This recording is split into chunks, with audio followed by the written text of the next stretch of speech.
Sa mundo na minsan parang pabor lang sa iilan, may mga taong sinusubok ng tadhana.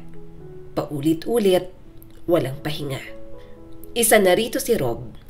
Parang wala nang tigil ang malas sa buhay niya. Sabi nila, kapag dumaan ka sa itim na yugto, susunod daw ang puti. Pero para kay Rob, tila walang dumarating na liwanag. Isang taon na ang lumipas mula nang nagsimula ang kanyang pagbagsak. At hanggang ngayon, parang walang humpay ang unos. 10 taon na naging driver si Rob sa isang kumpanya ng motor transport. Maayos, matino, at may respeto sa kanya ang mga kasamahan. Pero dumating ang bagong boss, isang taong mahilig sa salitang optimize. At sa isang iglap, binago nito ang lahat.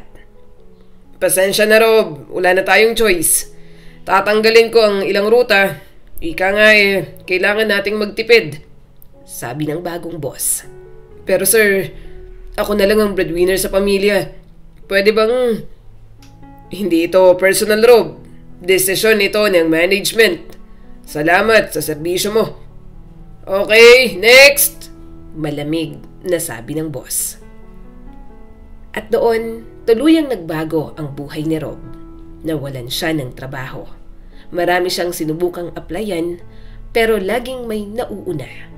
Parang lahat ng pinto, sinasarado ng kapalaran sa mukha niya. Hanggang sa napilitan siyang mamasada bilang taxi driver. Maganda sana, maraming pasahero, pero sa dami rin ng taxi sa kalsada, kailangan niyang magtrabaho ng halos buong araw. Minsan pa nga'y umaabot hanggang madaling araw. Rob, anong oras ka uuwi? Tanong ng asawa niyang si Amber mula sa kabilang linya ng cellphone. Kanina ka pa wala. Halos hindi ka na natutulog eh. Sandali na lang, Amber. Pagod ang tinig na sagot ni Rob. Kailangan kong kumayod. May bayarin pa tayo sa kuryente at yung washing machine may hulog pa bukas. Hindi ko na alam kung hanggang kailan tayo ganito, Rob. Naiiyak na sabi ni Amber. Lagi kang wala. Tapos, kakaunti pa rin ang kinikita natin. Masakit man marinig, alam ni Rob na totoo ang bawat salita ng asawa niya. Ngunit sa kabila ng pagod, inis at luha, mahal pa rin siya ni Amber. Buti na lang at maayos ang takbo ng trabaho ni Amber sa tindahan. Siya ang cashier doon, masipag, matyaga, at minsan lang magreklamo. Siya ang ilaw ng maliit nilang tahanan sa lumang apartment. Kung kaya ko lang siyang regaluhan minsan, ayusin man lang sana tong apartment namin. Gusto ko rin sana kaming magka-baby pero paano?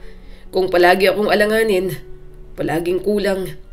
Malungkot na nag-iisip si Rob habang nagmamaneho. At habang tinititigan ni Rob ang mahabang kalsada sa harapan, tila nakikita niya roon ang buhay niya. Mahabang biyahe na walang kasiguraduhan kung saan patutungo. Minsan, may pera si Rob sa bulsa. Kinabukasan, hangin na lang ang laman. Ganun na lang ang takbo ng kanyang buhay. Isang araw, nakatambay si Rob sa istasyon ng taxi. Kaunti lang ang pasahero. Karaniwan yan tuwing pagkatapos ng bagong taon. Tahimik ang paligid hanggang sa may nakita siyang papalapit mula sa istasyon. Isang matandang babae, maliit na parang ibon, may lumang shawl sa ulo at suot ang kupas na jacket. Iho, pakihatid mo naman ako sa sementeryo, mahinang sabi ng matandang babae. Nagulat si Rob, binuksan ang bintana. Sa sementeryo, Lola? Aba, hindi pa panahon para pumunta ron ah. Madilim na rin at medyo mahal ang biyahe. 200 ang singil ko. Ayos lang, iho. May pera naman ako. Basta dalhin mo lang ako ron. Payapang tinig na sabi ng matandang babae. Napailing si Rob. Bahala na, sabi niya sa sarili. Basta magbayad siya. Hindi naman mukhang baliw ang matanda, kaya pumayag na rin siya. Habang nasa biyahe sila, ilang beses siyang tinawagan ni Amber, ang kanyang asawa. Rob, magkano nang kinita mo ngayon? Bukas na yung hulog ng washing machine Wala pa tayong pambayad. May halong inis sa boses na sabi ni Amber. Maghahanap ako ng paraan, Amber. Huwag ka munang mag-alala. Kalmadong sabi ni Rob. Paano yung ulam? Wala na tayong bigas. Ilang linggo pa bago ako sumahod. Puro pangako ka na lang. Galit na sabi ni Amber pero halatang naluluha na. Minsan, tatawag lang si Amber para lang makipagtalo. Siguro, dala na rin ang pagod at pagkadismaya sa buhay. Tahimik lang si Rob at ang lagi niyang sagot, Oo, sige. Habang pinipigilan ang sariling inis. Habang tumatagal, nadarama ni Rob ang bigat sa dibdib niya. Parang gusto niya nang sumabog. Maging sa matandang pasaherong tahimik lang sa likod, naiinis siya. Bakit ba sa lahat ng oras, ngayon pa siya pupunta ng sementeryo? Bulong niya sa sarili. Madilim na nang makarating sila sa may sementeryo. Huminto siya sa harap ng malaking gate. Lola, 150 lang ang biyahe pero... Hindi pa man yan natatapos. Inabot na ng matanda ang 500 piso. Malayong sobra sa sinisingil niya. Lola, sobra po ito. Nabiglang sabi ni Rob. Kunin mo na, iho. Kita ko namang mabait ka. Mas kailangan mo yan kaysa sa akin. Nakangiting sabi ng matandang babae. Napayuko si Rob, may kung anong init sa dibdib niya. Parang hiya, parang awa. Salamat po, Lola. Sige, puntahan nyo na kung sino mang dadalawin nyo. Hihintayin ko na lang kayo rito para ihatid pabalik. Mahinang sabi ni Rob. Umiling naman ang matanda. Huwag ka nang maghintay, iho. Ako nang bahala. Lola, gabi na at malamig. Mag-isa ka lang at baka mapahama ka. Nababahalang sabi ni Rob. Huwag kang mag-alala. May susundo sa akin. Sige na, umalis ka na. Pagpalain ka ng Diyos. Halos pabulong na sabi ng matandang babae. Napataas ang kilay ni Rob. Napatingin sa matanda habang ito ay dahan-dahang naglalakad papasok sa sementeryo. Pabulong pa rin. May susundo sa akin. Sino kaya ang tinutukoy niya? Ngunit bago pa man siya makapag-isip ng husto, tumunog ulit ang kanyang cellphone. Isang regular na kliyente ang nagmamadaling magpasundo. Napatingin si Rob sa lumalayo at nakayukong anino ng matanda. Bahala siya, bulong niya sa sarili. Maingat na itinupi ni Rob ang 500 piso na ibinayad ng matanda. Inilagay niya yon sa loob ng kanyang jacket. Habang umaandar palayo sa sementeryo, unti-unting gumaan ang loob niya. Sumunod na oras, kinuha niya ang kanyang regular na kliyente. 1, 2, 3 biyahe. Magaganda ang kita.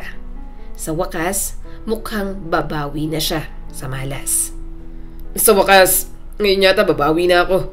Makakabili na rin ako ng grocery para kay Amber.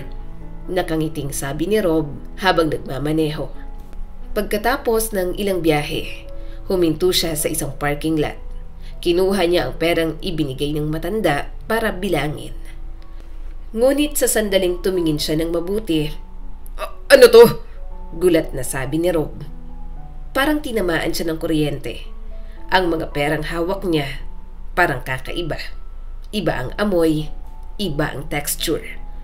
Lintik na matanda yun. Niloko ako. Galit at nagmumurang boses na sabi ni Rob. Hindi totoong pera ang hawak niya. Mga souvenir bills, panglokohan lang. At kanina pa naman siya nag-aalala kung ayos lang ang matanda sa sementeryo. Ako pa yung nag-alala. Ako pala yung niloko. Hindi ako papayag na ganun lang yun. Galit na sabi ni Rob. Nilamon siya ng galit. Hindi siya mapakali hanggat hindi niya nahahanap ang matanda. Bumalik siya sa sementeryo. Kahit alam niyang halos imposible nang makita ito sa ganoong oras ng gabi. Pagdating niya ron, madilim na. Tahimik ang paligid. Tanging ihip ng hangin at langit na puno ng ulap ang kasama niya. Ngunit nang unti-unti niyang ibinaba ang bintana ng taxi, May narinig siyang kaluskos. Sa di kalayuan, likod ng bakod ng sementeryo, may gumagalaw. Sa liwanag ng buwan, may aninong kumikilos sa tabi ng isang krus. Ano yun? Kinilabutan siya. Mula sa batok, gumapang pababa ang pangingilabot hanggang sa mga braso niya. Sa utak niya, nagsimulang pumasok ang mga kwento ng kabataan. Mga multong bumabalik, mga patay na naghihintay sunduin. Baka multo yan yung matanda. Mahina at nanginginig na sabi ni Rob. At sa sandaling yon, napagtanto ni Rob na baka hindi basta-bastang matandang babae lang ang kanyang pasahero kanina. Salamat, iho. Parang umalingaw sa tenga niya ang boses ng matanda. Napakapit si Rob sa manibela dahil ang boses na yon ay pamilyar. Napailing si Rob. Pilit niyang itinataboy ang mga takot na sumisiksik sa isip niya. Ano ba to? Bulong niya sa sarili. Matanda na ako para matakot sa mga kwentong kababalaghan. Pinilit niyang maging makatwiran. Siguro nalito lang ang matanda. Baka hindi alam ang itsura ng totoong pera. O baka naman sira na talaga ang isip at gusto lang umupo sa tabi ng puntod ng mga kamag-anak niya. At kung sakaling ginawin o magkasakit ito, siya ang may kasalanan dahil siya ang naghati doon. Kaya't lumabas si Rob ng kotse at marubdob na naglakad papasok sa sementeryo. Tahimik ang paligid, tanging ang ihip ng hangin at ang malamlam na liwanag ng buwan ang gabay niya. Ang daan ay makipot, natabunan ng makakapal na damo. Ang tanging nilinis na landas ay ang daan papasok sa mga puntod. Nakatingin siya sa dilim, pilit hinahanap ang aninong nakita niya. Ilang minuto lang ang nakalipas. Hanggang sa huminto siya. May mga bakas ng paa na humihiwalay sa daan at lumusong sa malalim na bahagi ng sementeryo. Lintik naman. Saan ka na naman nagpunta, Lola? Kapag nahanap kita, ewan ko na lang talaga. Pabulong at nanggigigil na sabi ni Rob. Biglang sumilip ang buwan mula sa makapal na ulap. Nababad sa dilaw na liwanag ang buong sementeryo. At doon, sa layong mga 50 metro, nakita ni Rob ang matandang babae. Nakaupo ito sa tabi ng isang lumang puntod, halos natatakpan na ng makakapal na damo. Yakap-yakap ang sarili at parang nilalamig na. Lola! Uy, Lola! Buhay pa ba kayo dyan? Malakas na sigaw ni Rob. Napalingon ang matanda. Bahagya siyang gumalaw, nanginginig at pinilit idilat ang mga mata. Ngunit halatang hindi na niya kayang magsalita. Ang lamig ng gabi ay tuluyang kumikitil sa lakas ng kanyang katawan. Mabilis na lumusong si Rob papunta sa matanda. Lampas tuhod pala ang lalim ng tubig sa parteng iyon. Nang marating niya ang matanda, hinawakan niya ito sa balikat. Nanginginig din ang kanyang kamay. Lola, Diyos ko! Ginaw na kayo! Anong ginagawa niyo rito? Dahan-dahang tumingin ang matanda sa kanya. Pinilit nitong magsalita, ngunit ang mga labi ay naninigas na sa lamig. Walang lumalabas na tunog, tanging ang paggalaw ng mga labi na parang may gustong sabihin, ngunit hindi na kaya. Sa sandaling yon, naglaho ang lahat ng galit ni Rob. Wala nang inis, wala nang panlilinlang. Ang natira lang ay ang awa. Ano bang nangyari sa'yo, Lola? Bakit dito mo piniling lamigin? Dapat nasa bahay ka, hindi sa gitna ng sementeryo. Tinitigan niya ang mukha ng matanda. Maputla, marupok, halos wala ng buhay ang mga mata. At doon, unti-unti may kakaibang kirot siyang naramdaman sa dibdib. Hindi na niya iniisip ang perang peke. Ang nasa isip niya na lang ay ang kalagayan ng nilalang sa harapan niya. Isang nilalang na tila iniwan ng buong mundo.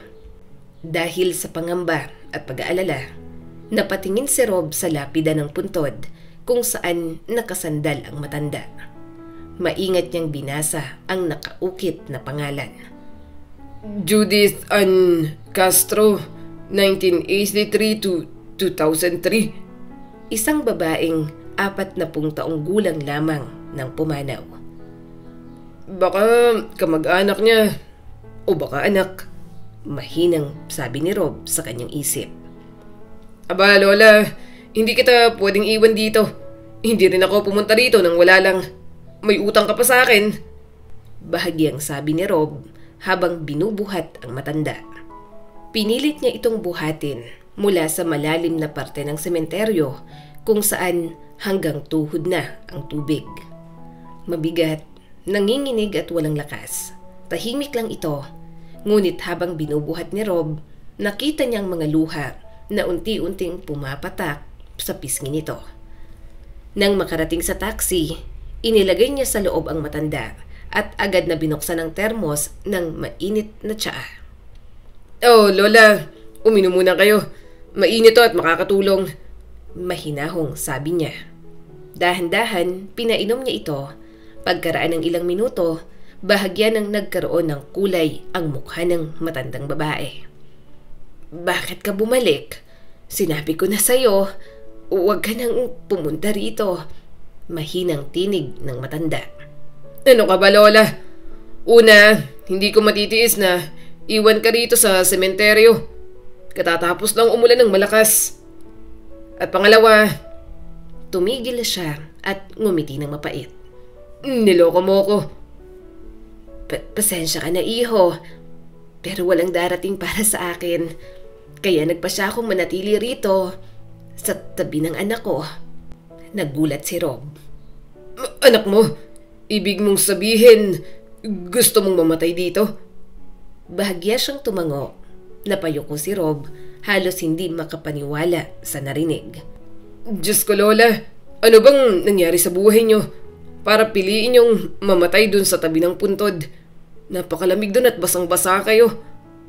Ngunit bago pa man siya tuluyang maantig, naalala niyang may mas mahalaga pala siyang galit sa dibdib. Biglang sumigla ang tono ni Rob at may halong inis. Pero teka lang, hindi yun ang sinasabi kong panlilinlang. Ibang panluloko yun. Yung pera, peke, mga souvenir bills. Nagulat ang matandang babae at halos mapasigaw. Ha? Hindi yan totoo? Hindi peke yun. Ang mismong direktor ng bahay ampunan ang nagbigay nun sa akin. Baka nagkamali ka lang, iho. Ibinigay ko yun sa'yo ng taus-puso. Higit pa sa hinihingi mo. Galit at nanginginig ang boses ni Rob. Taus-puso! Niloko mo ko, Lola. Alam mo bang pinaghirapan ko to? Ayoko na. Dadalhin na lang kita sa pulis. Sila nang bahala sa'yo. Biglang umiyak ang matandang babae. Wag, iho. Wag mo kong ibabalik doon. Isusoli nila ako doon sa bahay ampunan. Ayokong bumalik ron. Mas mabuti pang mamatay na lang ako rito sa tabi ng anak ko. Handa na akong sumunod sa kanya. Natahimik si Rob. Ang galit na kaninang nag-aalab, biglang napalitan ng awa. Kung may pagkakamali man ako, patawarin mo ko, iho. Wala akong masamang intensyon. Narito, kunin mo na lang to. Mula sa bulsa ng kanyang lumang jacket, iniabot ng matanda ang isang pilak na kwintas. May palawit na anghel. Pag-aari ito ng anak kong si Judith. Ibinigay ko to sa kanya noong bata pa siya, noong nag-aaral pa lang. Nang mamatay siya, nahanap ko ito sa mga gamit niya. Matagal ko na itong dala-dala. Pero ngayon, hindi ko na kailangan. Sa'yo na lang, iho. Nanginginig ang kamay ng matanda nang iniabot ang kwintas. Kumikinang ito sa ilalim ng maputlang liwanag ng buwan. Parang may bigat ng 1,000 alaala. At sa sandaling yon, hindi alam ni Rob kung ano ang mas mabigat. Ang kwintas sa kanyang palad o ang kwento ng isang inang nilamon ng kalungkutan. May kung anong kumurot sa dibdib ni Rob habang pinagmamasdan ang matanda. Sa bawat titig niya rito, lalong lumilinaw sa kanyang isipan na hindi ito nagsisinungaling. Ibalik nyo sa bulsa nyo yung kwintas. Lola, sa inyo na yan. At kalimutan na natin yung pera. Hindi ko na iniisip yon. Naniniwala akong hindi nyo ako niloko. Siguro kayo mismo matagal nang niloloko ng buhay. Mahinang sabi ni Rob at puno ng awa. Napakapit ang matanda sa kwintas. Pinisil yon sa kanyang palad saka inilapit sa dibdib. Maraming salamat, iho. Ako nga pala si Margaret Castro. Napangiti siya pero may pait. Inilapat ni Margaret ang kamay sa kanyang dibdib at pinipigilan na muling mapaiyak. Lola Margaret, bakit nyo nga po gustong manatili sa sementeryo? Hindi ba kayo pwedeng bumalik sa bahay o sa bahay ampunan? Hindi ko na kayang bumalik doon, iho. Nung namatay ang anak ko at ang asawa niya, ako lang ang natira. Dinala ako sa bahay ampunan pagkatapos ng libing pero hindi ako matahimik doon. Dahan-dahan niyang inilahad ang kwento ng kanyang buhay. Ang kwento ng isang inang binuo ng pagmamahal pero winasak ng kapalaran. Lumaki ako sa baryo, Rob. Doon ko nakilala ang asawa ko. Maaga siyang kinuha ng Diyos kaya ako na lang ang nagpalaki sa anak kong si Judith. Matalino, mabait at maganda ang anak ko. Nagkapagtapos siya ng kolehiyo sa lungsod. Doon niya nakilala si Mark, ang lalaking pinakasalan niya. Habang nagsasalita si Margaret, tila bumabalik ang mga alaala. Ang mga ngiti, tawanan, at mga panahong buo pa ang pamilya niya. Lagi kong dasal noon, sana hindi mawala ang kaligayahan sa tahanan ng anak ko. Mabait si Mark, masipag at mahal na mahal si Judith. Kahit hindi sila binigyan ng anak, tinanggap nila yon ng buong puso. Sabi nila, sapat na raw na mahal nila ang isa't isa. Ang ganda po ng pagmamahalan nila, mahinang sabi ni Rob. Oo, iho. At nang tumanda na ako, sinundo ako ni Judith. Sabi niya, Mama, dito ka na lang sa amin. Hindi ka dapat nag-iisa sa probinsya. 2 taon akong tumira sa kanila. Masaya, tahimik, parang muling nagkaroon ng kulay ang buhay ko. Ngunit gaya ng lahat ng magandang panaginip, may dumarating na pagising. Isang araw, nagbakasyon sila. Sumakay sila ng bus papunta dun sa kabundukan. Sabi nila gusto lang magpahinga, pero hindi na sila nakabalik. Ano pong nangyari? Naaksidente ang bus sa isang matarik na daan. Nahulog sa bangin. Marami ang namatay. Kasama doon si Judith at si Mark. Tahimik lang si Rob. Hindi niya alam kung paano makikisimpatya sa sakit na narinig. Ang kwento ng isang ina na mismong siya ang naglibing sa anak. Isang bangungot na hindi kayang ilarawan ng kahit na anong salita. Ako mismo ang naglibing sa kanila, Rob. Ako ang nag-asikaso sa lahat.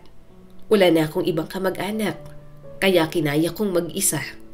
At mula noon, parang wala nang silbi ang bawat pagising ko. Ang tinig ng matanda ay parang ihip ng hangin. Mahina, pagod, ngunit puno ng sugat na hindi gumagaling. Lola Margaret, hindi ko alam kung anong sasabihin ko. Pero hindi kayo nag-iisa ngayon. Pagkatapos ng libing, parang naubos ang lakas ni Margaret. Wala na siyang dahilan para bumangon araw-araw. Wala nang anak. Wala na ring dahilan para umuwi. Isang araw, may kumatok sa kanyang pinto. Pagbukas niya, may isang bata pang babae, mga 20 taong gulang, na may hawak na mga papel. Ako po si Lisa. Anak ako ni Mark, anak niya sa ibang babae. At ayon sa testamento niya, akin na po dapat ang apartment na to. Napatulala si Margaret. Hindi siya nakapagsalita. Tinitigan niya ang dalaga at sa sandaling yon, parang nakita niya ang mukha ni Mark. Ang mga mata, ang ilong, pati ang ngiti. Kung totoo ang sinasabi mo, wala na rin akong karapatan. Hindi ko na ipaglalaban pa. Mahina niyang sagot. Wala na siyang lakas para makipagtalo. At kung totoo man na may anak sa labas si Mark, baka alam ni Judith o baka hindi. Ngayon, walang sino man ang makapagsasabi ng katotohanan. Kaya't nagpa siya si Margaret na umalis sa apartment. Tumawag siya sa social office at nagtanong kung may pwesto sa alinmang bahay ampunan. At sa pagkakataong yon, parang sinadya ng tadhana, may isa raw natitirang bakante. Hindi ko naman kailangan ng marangyang lugar. Sanay ako sa simpleng pamumuhay, sabi noon ni Margaret. Tinanggap niya ang alok at lumipat sa tinatawag na House of Mercy. Isang ordinaryong bahay ampunan para sa matatanda. Pero sa unang linggo pa lang, may kakaiba na siyang napansin. Ang House of Mercy ay awa lamang sa pangalan. Sa katotohanan, para itong bilangguan. Pinapalakad lang kami sa itinakdang oras. Kaunti ang pagkain at ang gamot, pinakamura. Ang 75% ng kanilang pensyon ay otomatikong kinukuha bilang bayad sa tirahan. Walang nagtatanong kung saan napupunta ang pera dahil lahat ng nakatira roon ay takot sa direktor. Isang lalaking tila walang puso. Walang reklamo. Kung ayaw niyong makulong sa loob ng kwarto niyo, sumunod kayo sa patakaran, sabi ng direktor. Ayon sa mga bulong-bulungan, dati raw itong warden ng bilangguan at dala niya ang parehong estilo sa pamamahala. Matigas, malupit, walang pakialam sa damdamin ng matatanda. Hindi na kaya ni Margaret ang ganitong buhay. Isang araw, naglakas loob siyang lumapit sa social worker at humiling na mailipat sa ibang bahay ampunan. Ngunit nang malaman ito ng direktor na si Baron, isang malamig na titig lamang ang ibinigay sa kanya. Isang titig na tumarak sa kanyang dibdib. Mula noon, tahimik na lang si Margaret. Ngunit narinig niya minsan ang usapan ng mga tauhan. Sabi ni Sir Baron, ipapalit daw niya sa malalaking pera ang mga ipon ng mga residente. Bakit daw? Tanong ng isa. Wala raw gamit ang maliliit na barya. Mas safe daw ang malalaking bills, kunwari. Hindi alam ni Margaret na ang perang ibinibigay pala ng direktor ay peke. Mga souvenir bills na ginagawang kapalit ng kanilang mga pensyon. Kaya pala ganito, hindi ko alam na peke pala ang perang yon. At doon, naunawaan ni Rob ang lahat. Hindi panlilinlang ang intensyon ng matanda. Siya mismo ang naging biktima ng panlilinlang ng isang sistema na ginawang negosyo ang kabaliwan at kahinaan ng matatanda. Lola Margaret, hindi kayo may kasalanan, mahinang sabi ni Rob. Ngayon ay malinaw na sa kanya ang lahat. Ang perang peke ay hindi galing sa kasinungalingan ng matanda, kundi sa kasakiman ng isang taong tinawag ang lugar na yon na bahay ng awa. Alam mo, habang nandun ako, paulit-ulit lang, pare-parehong araw, gigising, kakain, iinom ng gamot, matutulog. Hanggang isang araw, tinanong ko ang sarili ko, bakit pa ako nabubuhay?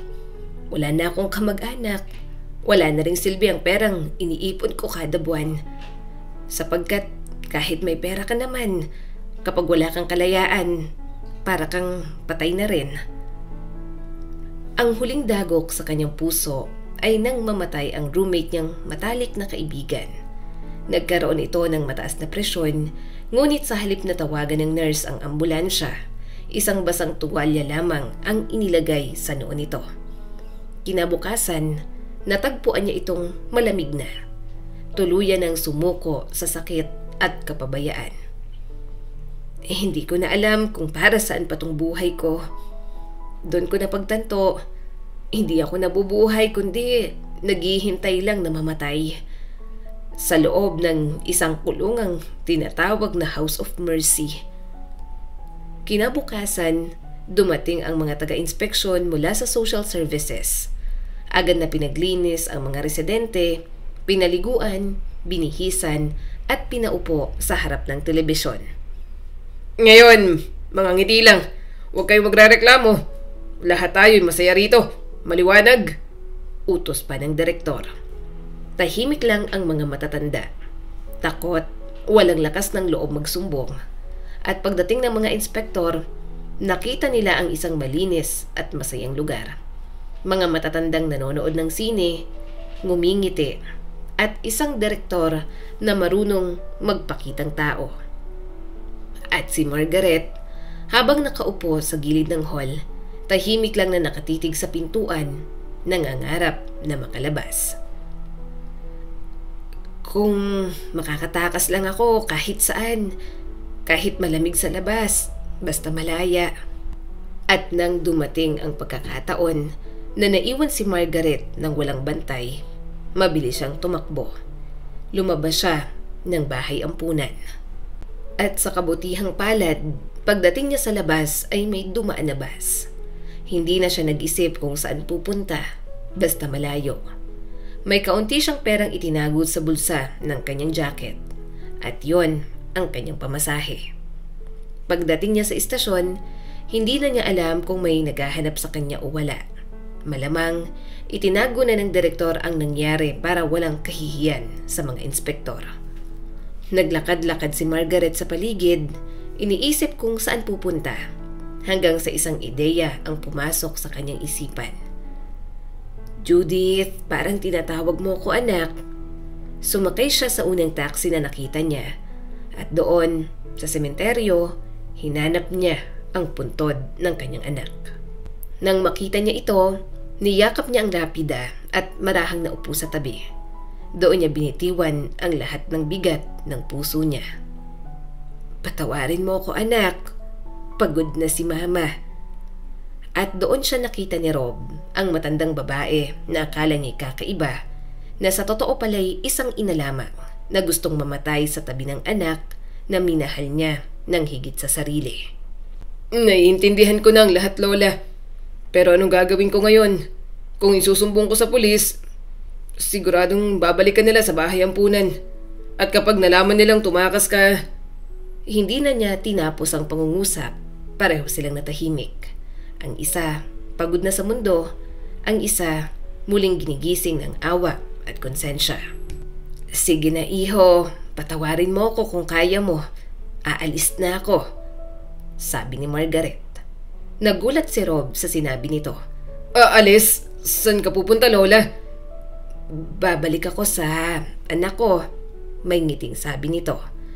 Lola, wag naman kayong magbiro ng ganyan. Gabi na't malamig. Gusto niya bang mamatay dyan sa sobrang lamig? Hindi ako papayag. Agad niyang nilak ang mga pinto ng taxi.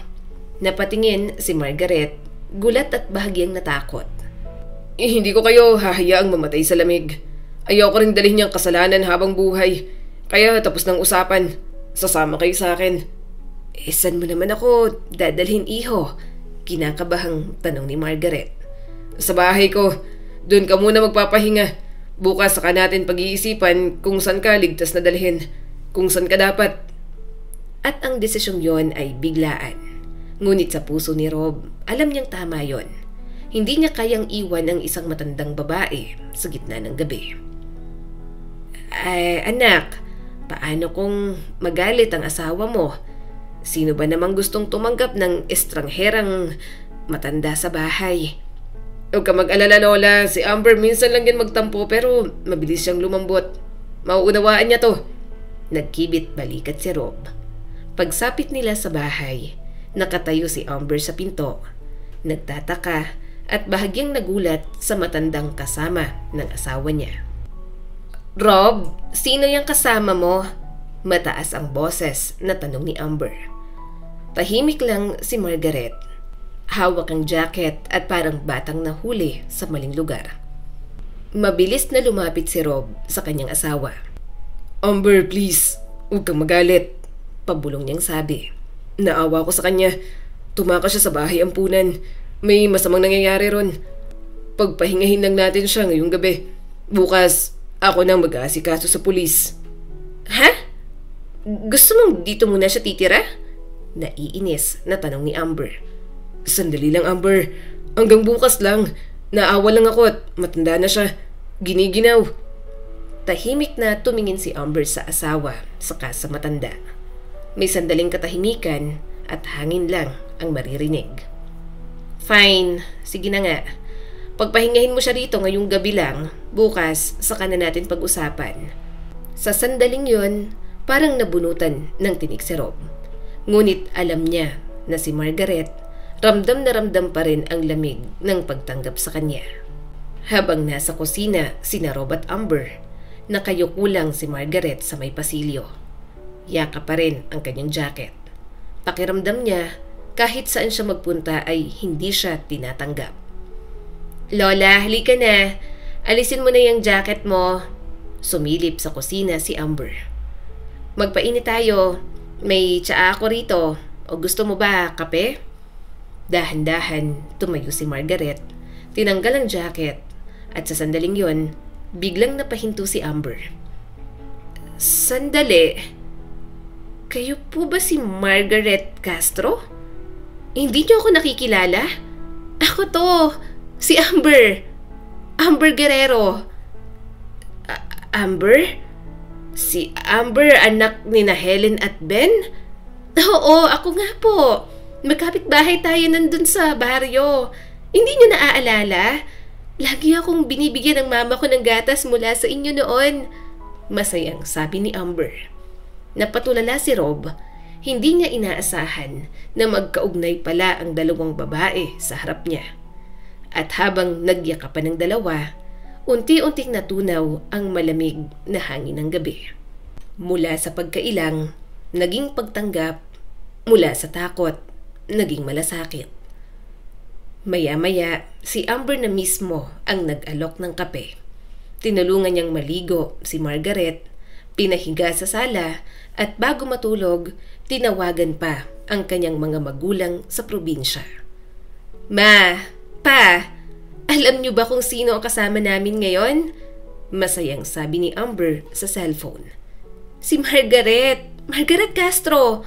Oo, yung kapitbahay natin noon. At sa wakas, sa unang pagkakataon, matapos ang mahabang panahon, nakahinga si Margaret ng maluwag. Hindi niya alam kung ano ang mangyayari bukas, ngunit ngayong gabi, may tahanan muna siyang uuwian. Kinabukasan, matapos marinig ni Amber ang buong kwento ni Margaret, agad niyang tinawagan ang mga magulang sa probinsya. At nang malaman nila ang pinagdaanan ng dati nilang kapitbahay, hindi na sila nagdalawang isip. Sabihin mo sa kanya, Amber, dalhin siya rito. May mga bakanting bahay pa rito sa probinsya. Matitibay pa yan. Tutulungan namin siyang makapag-ayos muli. Hindi siya dapat mag-isa. At hindi rin siya babalik dun sa bahay ampunan. Malambing na sabi ng mama ni Amber. Maaga silang gumising ng sumunod na araw. Habang inihahanda ni Amber ang agahan, maingat niyang inihayag kay Margaret ang balita. Lola Margaret, gusto raw kayong dalhin ni Mama doon sa probinsya. Doon muna kayo titira habang hindi pa kayo nakakahanap ng sariling bahay. Tutulungan po kayo ng buong barangay. Natahimik si Margaret, ngunit sa kanyang mga mata, unti-unting sumibol ang liwanag na matagal nang nawala. Ang bait nila. Ang bait ng mga tao. Sige, papayag ako, iha. Gusto kong makita ulit ang bukid. Ang hangin doon sa probinsya. Ang lugar kung saan ako minsang naging masaya. Nangingilid ang luha na sabi ni Margaret. Ibinyahe ni Rob si Margaret pabalik sa probinsya. Ngunit bago yon, dumiretso muna sila sa mga pulis. Doon, buong tapang na isinalaysay ni Margaret ang lahat ng karumal-dumal na ginagawa sa bahay ampunan. Salamat sa katapatan niyo, ma'am. Hindi kayo nag-iisa. Kami na ang bahala. Sabi naman ng police officer. At ilang linggo lang ang lumipas, isang malawakang investigasyon ang isinagawa sa House of Mercy. Nadiskubre ang napakaraming paglabag at katiwalian. Lumabas sa investigasyon na mismong ang direktor na si Baron ang nangunguna sa panlilinlang at pagnanakaw sa mga matatanda. Ang dating direktor ng House of Mercy na si Baron ay kinasuhan ng nahatulan ng pagkakakulong. Pinalitan na rin ang buong staff ng bahay ampunan. Ngayon, maayos na ang kalagayan ng mga residente, sabi sa isang balita sa radyo. At mula noon, wala nang bakas ng takot sa mga mukha ng matatanda roon. Ngunit si Margaret, hindi na bumalik. Masaya na siya ngayon sa baryo, tumutulong sa simbahan, nag-aalaga ng halamanan at tuwing umaga, nakaupo lang sa balkonahe. Tahimik na nagdarasal para sa kaligtasan ng mga dating kasama niya sa bahay ampunan.